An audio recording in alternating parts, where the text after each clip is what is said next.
After two shooting sprees in the last week alone, there's been a renewed focus on trans ideology and the violence that comes with it. Last week in British Columbia, Canada, 18-year-old trans person claimed 8 lives, left 27 others seriously hurt before turning the gun on himself. And then on Monday, another crazed trans person murdering people there. Spectators at a high school hockey game, some members of his own family, before killing himself. You have to ask, when does this end? So let's welcome in live Buck Sexton. He's the former CIA officer and the author of a brand new book. It's called Manufacturing Delusion: How the Left Uses Brainwashing, Indoctrination, and Propaganda Against You. Buck, welcome. It's great to have you. Thanks so much, Ed. Good to see you.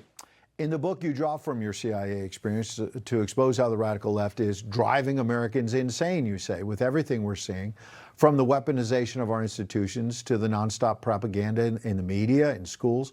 What can everyday conservatives watching right now do to fight back against this? How do we stop some of this nonsense?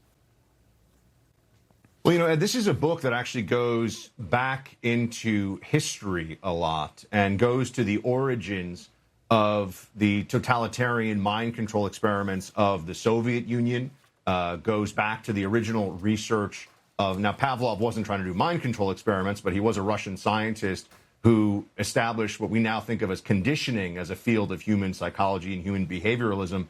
And I go into the origins of all this and then take us through and get to Maoist revolution and look at the ways in which people suffered then and had effectively brainwashing, which comes from what the Chinese called thought reform at the time, the Chinese communists, and brings us all the way into the present where we have similar tactics, things like confusion and degradation as a means of rewriting the underlying program of subjects. I mean, this is essentially psychological operations from the totalitarian playbook now playing out here in America, and the transgender issue is just one of the most powerful manifestations of this. If they can get you to talk about being confused and being degraded, if they can get you to say that a man can become a woman or that a woman is in fact a man, and what can't they get you to say? Yes. This is the ultimate power. When you talk about mind control, talk about the fake news, talk about the left-wing media. I mean, I think about what they've been kind of filling everyone's brains with, the trash about Border Patrol, trying to enforce our immigration laws in Minnesota. And when one person dies, every life matters, of course, not diminishing it. It's weeks and weeks of coverage of how Trump's out of control. And then this trans person goes into a hockey game and kills members of his own family.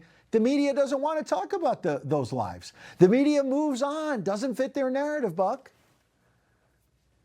Well, each chapter is a tactic and goes into the origins of it, and then, Ed, how it's used today, right? So where does this come from? How has it been used in the past? So I talk about conditioning, menticide, brainwashing, forced phobia, isolation, identity construction. I mean, so there's a whole, the book, obviously, I need people to buy the book. I need you to go actually get this book. You will learn a tremendous amount about it because of it, but exactly what you're saying, because it takes it into even information operations, propaganda, the concept of the fire hose of falsehood, and how this has been known for mind control practitioners for a long time. It doesn't even have to be a believable lie necessarily, Ed. If you just say it enough, if you repeat it from enough platforms, whether it's about ICE or it's about cops or it's about any number of things, people believe it. And this is done intentionally. And this is one of the primary tactics that we see today. And with AI and the way that these platforms now can create things out of thin air, this is only going to get worse. It is, and I can't wait to read the book and apply it to what's going on with Mamdani